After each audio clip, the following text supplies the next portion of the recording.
তুমি আমাকে ঠকিয়ে কেন চলে গেলে? আজও এই প্রশ্নটা আমার বুকের ভেতর প্রতিদিন হাজারবার ঘুরে ফিরে আসে। অনেক চেষ্টা করেছি নিজেকে বোঝাতে যে হয়তো সব কিছুর একটা কারণ ছিল, হয়তো তোমারও কোনো অসহায়ত্ব ছিল, কোনো বাধ্যবাধকতা ছিল।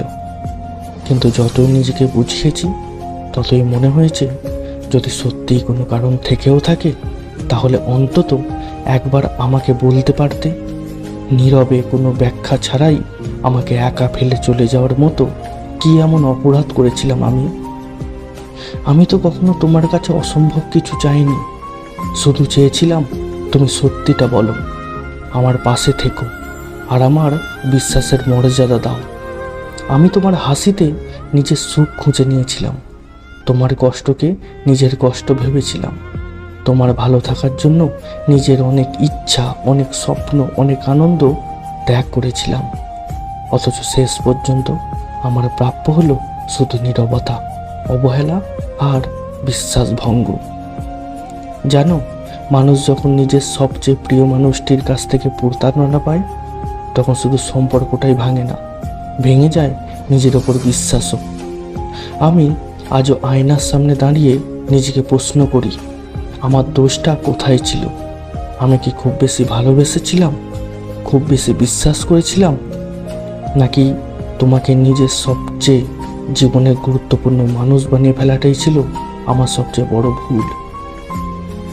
অনেক রাত কেঁদে কাটিয়েছি, এমনও হয়েছে সবাইকে হাসি মুখ দেখিয়েছি, অথচ ভেতরে ভেতরে ভেঙে পড়েছি। কেউ বুঝতে পারেনি, কারণ আমি চাইনি কেউ আমার কষ্টটা দেখুক। কিন্তু তুমি যদি একবারও জানতে চাইতে তাহলে বুঝতে পারতে আমি কতটা ভেঙে গিয়েছিলাম। তুমি হয়তো নতুন জীবনে এগিয়ে গেছো, নতুন মানুষ, নতুন স্বপ্ন নিয়ে ব্যস্ত হয়ে পড়েছো, কিন্তু আমি এখনো মাঝে মাঝে সেই পুরানো স্মৃতিগুলোর সামনেই দাঁড়িয়ে যাই, যেখানে তুমি ছিলে, তোমার কথা ছিল, তোমার প্রতিশ্রুতি ছিল। তুমি বলেছিলে কখনো ছেড়ে যাবে না, বলেছিলে যাই হোক সব সময় পাশে থাকবে। সেই কথাগুলো কি শুধু মুহূর্তের আবেগ ছিল, নাকি সত্যিই একদিন বিশ্বাস করেছিলে যে আমাকে ভালোবাসো? যদি ভালোবাসতে তাহলে এত সহজে কিভাবে সব ভুলে গেলে? কিভাবে আমার অনুভূতিগুলোকে এত তুচ্ছ করে দিলে? আমি কখনো চাইনি তোমাকে দোষী প্রমাণ করতে, শুধু জানতে চেয়েছি আমার ভুলটা কোথায় ছিল। কারণ যদি সত্যিই আমার কোনো ভুল থেকে থাকে তাহলে আমি সেটা শুধরে নিতে পারতাম।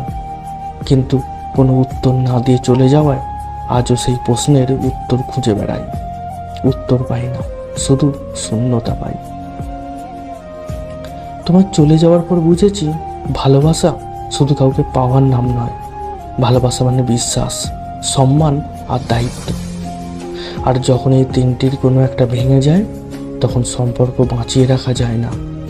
তবু আমি শেষ পর্যন্ত বিশ্বাস করেছিলাম যে তুমি ফিরে এসে বলবে ভুল হয়েছে, কিন্তু সেই অপেক্ষা আজও শেষ হলো না। আমি তোমাকে ঘৃণা করতে পারিনি, কারণ সত্যিকারের ভালোবাসা হয়তো ঘৃণা করতে শেখায় না। তবে তোমার জন্য যে সম্মান আর অন্ধবিশ্বাস ছিল সেটা আর কোনোদিন ফিরে আসবে না। তুমি আমাকে শিখিয়ে গেছো মানুষকে ভালোবাসতে হয় কিন্তু নিজের আত্মসম্মান হারিয়ে নয়, কাউকে বিশ্বাস করতে হয় কিন্তু নিজের অস্তিত্ব ভুলে নয়। আজ আমি ধীরে ধীরে নিজেকে গুছিয়ে নিতে শিখেছি। আগের মতো নেই, কিন্তু আগের চেয়ে অনেক বেশি বাস্তবটা বুঝতে শিখেছি। তোমার দেওয়া কষ্ট আমাকে ভেঙে দিয়েছে ঠিকই, কিন্তু সেই কষ্টই আমাকে শক্ত হতে শিখিয়েছে।